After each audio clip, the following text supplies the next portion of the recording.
Olá, você que não é sua pele, tudo bem com vocês?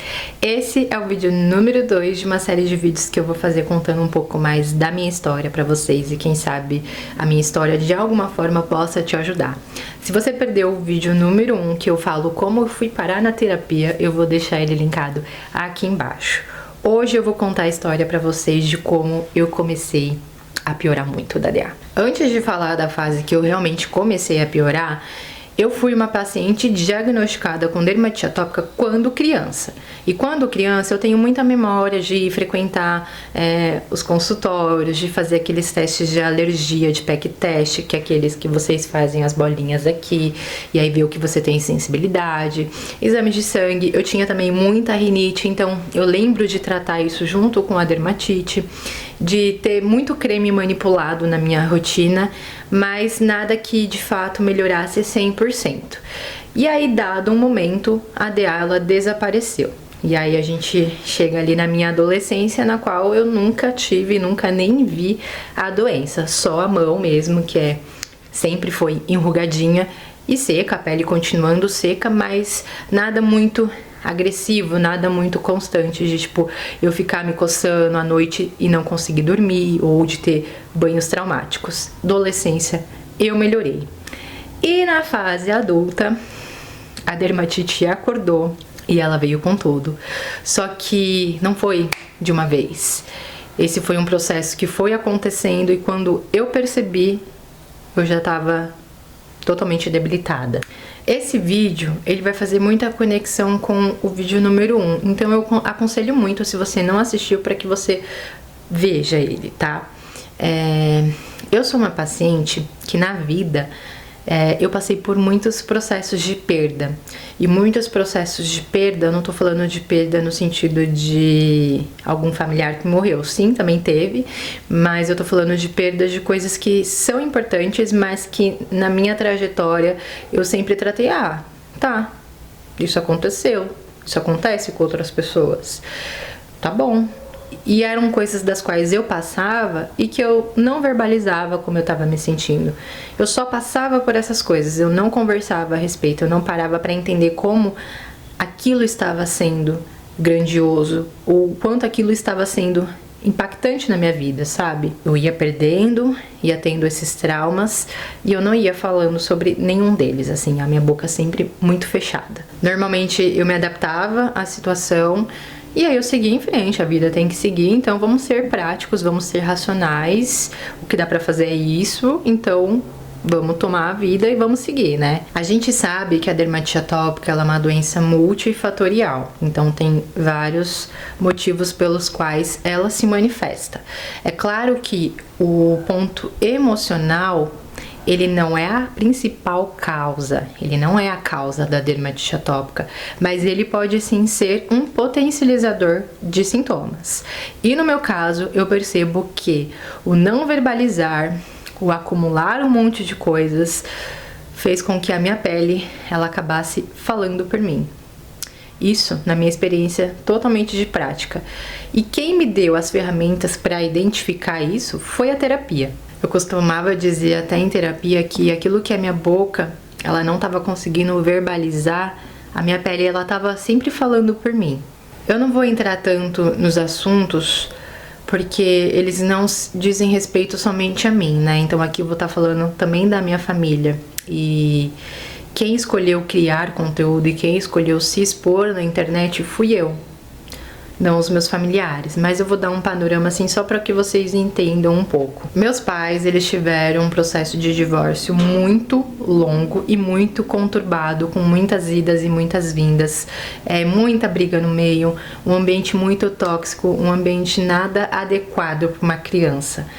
E eu e meu irmão, a gente sempre teve assim nesse meio. Foi muito caótico. Mas eram coisas das quais, situações que a gente enfrentava, que a gente passava, em que a gente passava. A gente não conversava sobre isso, não era uma prática dentro da minha casa, a gente conversar e falar, olha, eu estou triste, eu estou angustiada, por isso eu estou com medo. Não, acho que em todos nós a gente passava pela situação, reprimia tudo o que estava sentindo, esperava passar, se adaptava e continuava seguindo a vida. O meu pai, infelizmente, ele quebrou a minha confiança muitas vezes. E isso fez com que eu tivesse uma relação muito ruim com ele. Eu dizia coisas pro meu pai que jamais, assim, uma criança deveria dizer, ou uma adolescente, porque em grande parte eu era criança e numa outra parte eu era adolescente. Eu verbalizava muitas coisas pra ele que um adulto deveria dizer, então era bem ruim, sabe? E eu pensava muito que as situações de sofrimento que eu tive que passar, elas todas estavam associadas às más escolhas que o meu pai teve. Foram reflexo das escolhas dele que acabaram afetando a minha vida e a minha qualidade de vida e impactando a vida da minha mãe, do meu irmão. Mas nesse vídeo eu vou falar de mim, tá? Um resumão. Quando o meu pai, de fato, ele saiu de casa, ele entrou com um processo de divórcio, ele pediu a partilha dos bens. Então, por conta disso, a gente acabou tendo que sair da casa onde a gente morava. E tiveram várias atitudes dele que me feriram como filha. Uma delas foi que ele deu um prazo para que a gente saísse da casa onde os filhos dele estavam de 30 dias. E eu não conseguia entender o porquê que o meu pai, ele não conseguia olhar para a situação com mais amor, com mais zelo, porque naquele momento ele não estava pensando nos filhos dele, no bem-estar dele. Ele, na verdade, ele estava pensando em torturar a minha mãe, né, no sentido de, tipo, é meu isso, né, não é mais seu. Só que isso estava refletindo na gente também, né. Então teve esse processo de divórcio muito longo. A gente teve que sair da casa onde eu nasci, meu irmão cresceu, e a gente foi morar com uma tia minha.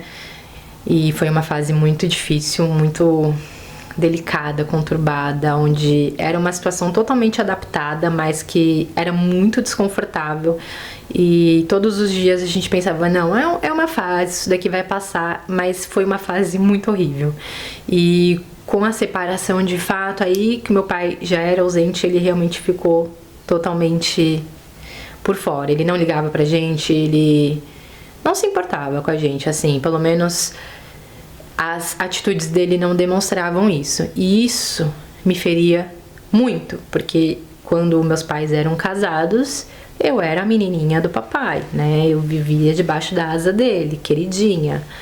E foi um rompimento da noite pro dia, simplesmente.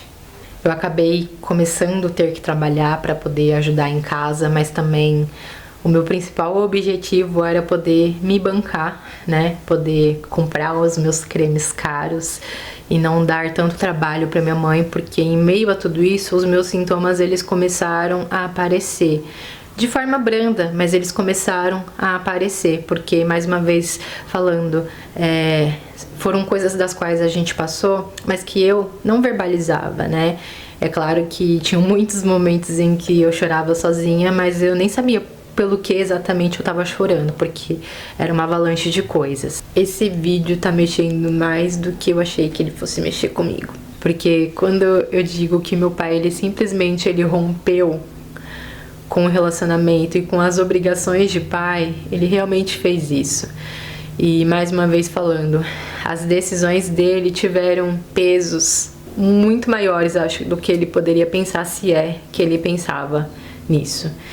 E eu tive que amadurecer muito cedo, eu tive que criar responsabilidade muito cedo. Depois de um tempo morando lá com a minha tia, a gente pagava aluguel lá, né? Eu, meu irmão e minha mãe, assim, graças a Deus, a gente sempre foi muito unido mesmo. A gente teve uma conversa e decidiu que não dava mais pra continuar lá. E aí a gente se mudou de novo para uma casa que é nossa, mas que era uma casa aonde ela era alugada e ela era a única fonte de renda da minha mãe. Então por isso que a gente nunca tinha considerado vir para essa casa, porque a gente pensava, como que minha mãe vai ter a fonte de renda dela? Só que aí comigo trabalhando, com o meu irmão trabalhando, aí era uma possibilidade, né? Então, que é a casa, inclusive, onde eu moro hoje. Um tempo depois, meu pai faleceu. A minha DA explodiu, assim, sinceramente.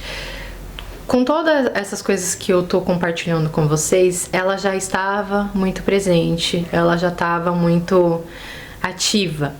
Só que quando meu pai faleceu, isso explodiu de uma forma que eu não melhorava, não melhorava. E para ajudar, né, eu falo que é o período do engano, eu ia muito em pronto-socorro porque eu também já estava cansada de me tratar, então eu fiz muito uso de corticoide para poder me tirar daquele sufoco, da agonia de estar em crise, né? E isso para mim foi puro veneno. E tive muita culpa também por conta de quando o meu pai, primeiro ele ficou doente e aí depois ele veio a óbito. Ele morava no interior de São Paulo e o meu irmão e minha irmã foram visitá-lo e na época eu não fui porque eu estava ruim da pele e também porque tinha a semana de prova na faculdade e a minha mãe conseguiu me influenciar para que eu não fosse, porque era uma viagem muito longa, eu ia perder muito dia e realmente eu tava tão ruim psicologicamente, tão abalada, que eu acabei dando ouvidos e decidindo por não ir, só que o não ir e quando de fato, né, ele faleceu, eu me senti muito culpada de não ter ido ver ele, assim, né? Não que fosse adiantar alguma coisa, mas eu carreguei essa culpa durante algum tempo. Eu fiquei reprimindo ela, sabe? Para mim é muito difícil falar sobre esse assunto, mas eu acho importante falar sobre ele, então por isso que eu tô vindo aqui falar, porque eu não tô contando nem um terço das coisas que eu passei, que eu senti, mas essa são algumas das coisas e foram coisas das quais eu não verbalizava, eram coisas das quais eu só passava e me adaptava. E a gente fica com essas coisas na cabeça, a gente fica com essas coisas no coração. E a liberdade da verbalização e do sentir, eles são muito potentes e eu acredito muito nisso. Com relação ao meu pai, 1 ano antes dele falecer, eu e ele, a gente teve uma oportunidade de conversa onde eu pude perdoar ele, onde eu pude falar algumas coisas que não foram coisas tão agressivas e isso tirou um pouco o peso da culpa de não ter ido ver ele, sabe? Eu sei que eu não tenho culpa, mas isso doeu durante muito tempo e hoje falar sobre meu pai ainda é muito delicado, dói muito porque as datas ainda são difíceis pra mim, data de aniversário de morte, Dia dos Pais. Mas eu acho que é importante verbalizar. A verbalização pra mim é um dos processos de cura emocional, né? E eu acho importante, então por isso que eu tô compartilhando com vocês. Eu não sei o que tá doendo em você, mas eu sei que você precisa falar sobre isso. É claro que a dermatite, ela traz muito peso, ela traz muita carga emocional, mas talvez existam outras coisas que estejam doendo você e que você precisa colocar pra fora, você precisa se perdoar, você precisa liberar esses pensamentos, porque eles de fato, quando eles saem pela nossa boca, eles são libertadores. E só pra que fique claro aqui, eu não tenho raiva do meu pai, eu não tenho mais mágoa com dele, assim, foi o que eu falei, a gente teve uma oportunidade de conversa e eu sofri muito com a perda dele, sim, porque ele era meu pai, por mais ausente e que por muitos erros que ele cometeu como homem, sim, ele cometeu, mas ele era o meu pai e infelizmente ele se deixou levar por ódio, por rancor, por sentimentos que não são bons e as decisões dele foram péssimas e tiveram muito mais impacto do que ele sequer podia ter imaginado. Infelizmente a gente não consegue mudar, né, a história. Essa foi algumas partes da minha história, mas eu sei que essa minha história me forjou a ser quem eu sou hoje e a ter os valores que eu tenho e tudo bem por isso, sabe? Eu não carrego raiva dentro de mim, eu não carrego rancor, muito pelo contrário. Eu só tenho realmente a dor da perda, a dor dessas ausências, que algum dia talvez elas melhorem ou não. Mas, enfim, até fiquei vermelha. E aí, não tem como dizer que o emocional não afeta, né? Porque, olha, eu não comecei esse vídeo vermelha. Seja o que for, que você aprenda a verbalizar a sua raiva, a sua tristeza, a sua angústia, a sua dor. Procure ajuda. A terapia, ela, mais uma vez, ela foi muito importante pra mim. Hoje eu consigo olhar pra trás e eu consigo ver todo esse panorama e entender os pontos onde eu fiquei pior, onde eu melhorei. Eu consigo enxergar isso de forma mais, né, clara, mas quando eu tava passando eu não enxergava, eu não admitia que eu não era a pessoa que falava. Muito pelo contrário, eu achava que eu não precisava falar, porque o que a gente passa em casa, ninguém precisa saber, né? Isso é um assunto familiar. Mas eu precisava, assim, verbalizar, eu precisava compartilhar com alguém. Não com todo mundo, mas eu precisava compartilhar. E não compartilhar, no meu caso, foi muito ruim, foi muito maléfico pra mim. É isso, espero que esse vídeo, ele te ajude de alguma forma. Eu não sei se eu consegui me expressar bem, porque ele realmente foi um vídeo bem difícil pra mim. Talvez algum dia eu volte e fale mais, não sei. Sinceramente eu não sei, mas eu acho que é isso que eu tinha pra falar hoje pra vocês, tá bom? Um beijo e até o próximo vídeo. Tchau!